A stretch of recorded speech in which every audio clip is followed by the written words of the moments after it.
अदिति सुबह के 11 बजे पूजा करने बैठी थी।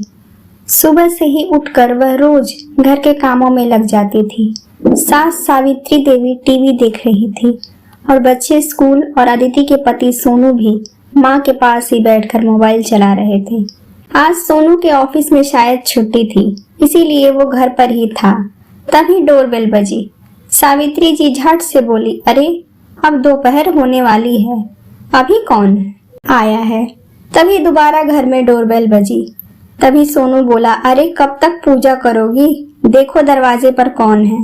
अदिति पूजा करके उठी, फिर जाकर दरवाजा खोली तो देखा कि दरवाजे पर उसकी ननद रानी खड़ी थी, साथ में उनके दोनों बच्चे, आर्यन जो कि 2 साल का था वह गोदी में, और बेटी हर्षिता साथ में ही खड़ी थी, और एक बड़ा सा सूटकेस था जो पूरा भरा था। अरे दीदी आप आइए अंदर।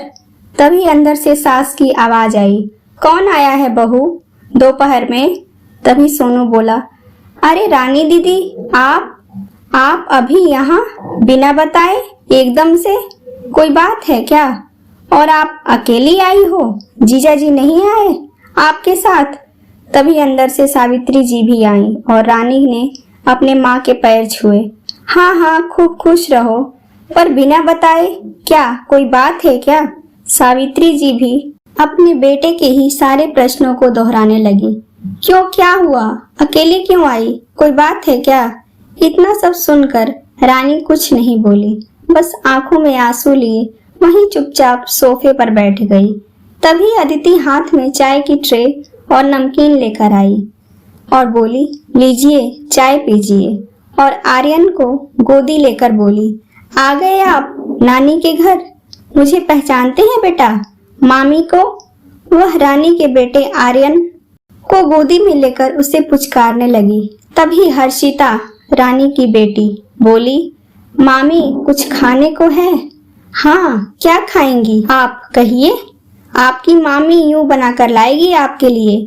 फिर अदिति किचन में जाकर हर्षिता को खाना देने लगी। थोड़ी देर में अदिति ने ननद के लिए भी खाना परोसा। खाना खाकर वो थोड़ी देर वहीं बैठी रही। तभी अंदर से सावित्री देवी फिर से आकर वही सवाल दोहराने लगी। क्या हुआ, बात तो बताओ। रानी बोली, मम्मी मैं अब वहां नहीं जाऊंगी।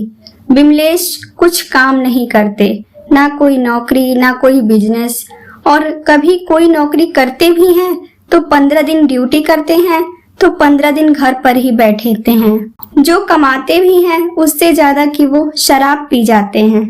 हर्षिता की टाइम से फीस नहीं देने की वजह से स्कूल से निकाल दिया स्कूल वालों ने। मेरी सास भी मेरे पति को कुछ नहीं बोलती, बल्कि मुझसे कहती है कि अब मैं क्या करूं। भाई तुम्हारा पति है, तुम जानो।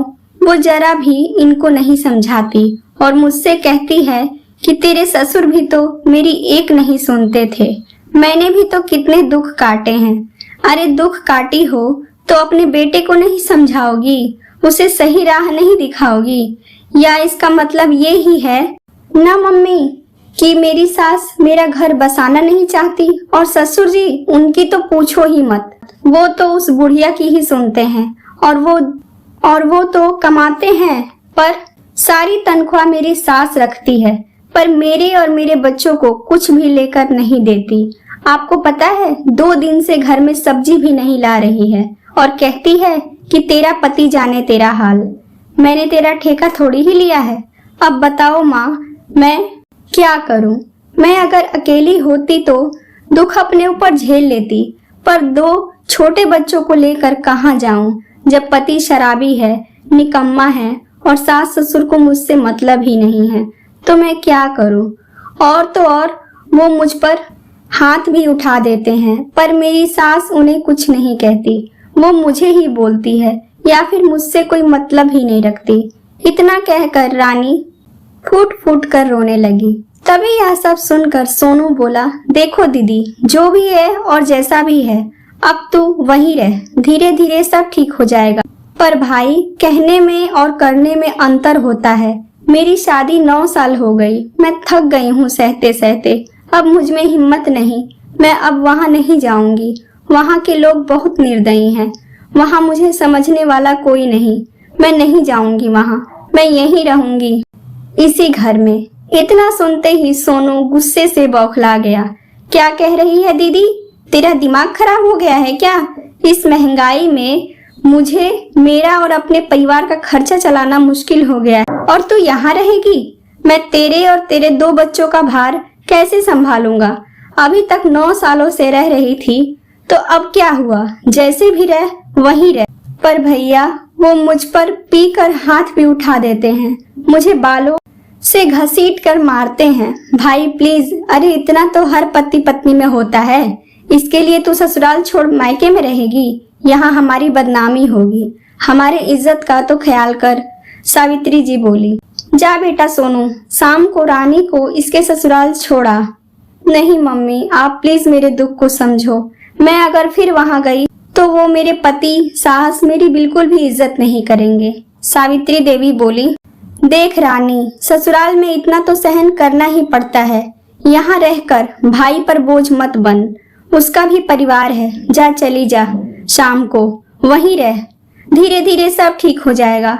माँ, मैं भाई पर बोझ नहीं बनूंगी और ना भाभी पर। मैं खुद कहीं काम करके अपना और अपने बच्चों का खर्चा निकाल लूंगी। आप बस अपने घर की छत मेरे सिर पर रहने दो। माँ, यह सुनकर सावित्री देवी बोली। प्लीज तू वहीं चली जा बेटा, सब ठीक हो जाएगा। रानी माँ की ऐसी बातें सुनकर परेशान हो जाती है। वो रोते हुए कहती है, माँ, मैं तो इसे अपना घर समझती थी। बड़ी तंग होकर वहाँ से मन में उम्मीद लेकर आई थी, पर माँ भी ऐसा करेगी ये मैं नहीं सोची थी। ठीक है माँ, जब जाना ही है तो मैं अभी चली जाती हूँ। अब शाम तक क्या रुकना? रानी रोनी सी सूरत बनाकर बोली। नहीं बेटी, तू समझ नहीं रही। अब तेरे पापा तो बूढ़े हैं, वो तो कमाते नहीं, बेटे बहू है। अब मैं तुझे तेरे 2 बच्चों के साथ यहाँ कैसे रहने दूँ? कोई बात नहीं माँ, मैं जा रही हूँ। सोचा था मायके चली जाऊँ, वहाँ मेरी माँ है, भाई है। पर आदिति किचन में काम करते करते सब सुन रही थी। जब रानी अपने बच्चों को और अपना सूटकेस लेकर वापस जाने लगी, तभी आदिति बोली। रुकिए, कहाँ जा रही हैं? आप वहाँ नहीं जाना चाहती तो मत जाइए, यही रहिए हम लोगों के साथ। जब उस शराबी इंसान को 9 साल में अकल नहीं आई तो अब क्या आएगी? यह मेरा ससुराल है तो आपका मायका भी है।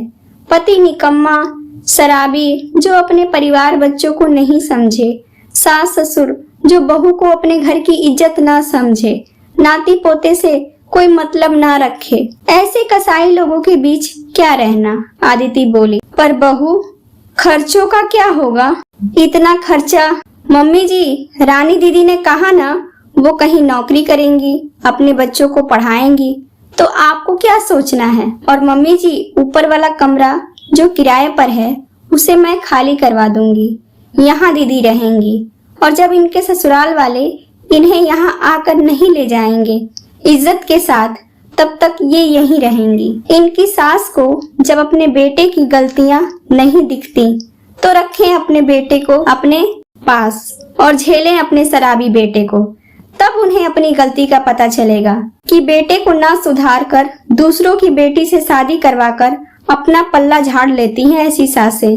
उन्हें लगता है कि बहू आएगी तो बेटा सुधर जाएगा और दुख तो बहू को झेलना पड़ता है। पर ऐसी सास को इससे कोई मतलब नहीं होता, तो अब रहे अपने शराबी बेटे के पास। और मम्मी जी, बेटी के तो 2 ही घर होते हैं, तो रानी दीदी तब ही जाएंगी जब इनके पति और सास ससुर को अपनी भूल का एहसास होगा और वो खुद आएंगे इन्हें ले जाने। और मुझे पूरा भरोसा है कि जब गलती उन लोगों में है तो वो आज नहीं तो कल यहाँ आएंगे ही। इतना कहकर आदिति ननद के हाथों से सूटकेस लेकर अपने रूम में रख देती है। सोनू गुस्से से वहां से चला गया। माँ भी कुछ नहीं बोली और वहां से चली गई। हैरानी से रानी अपनी भाभी की तरफ देखने लगी।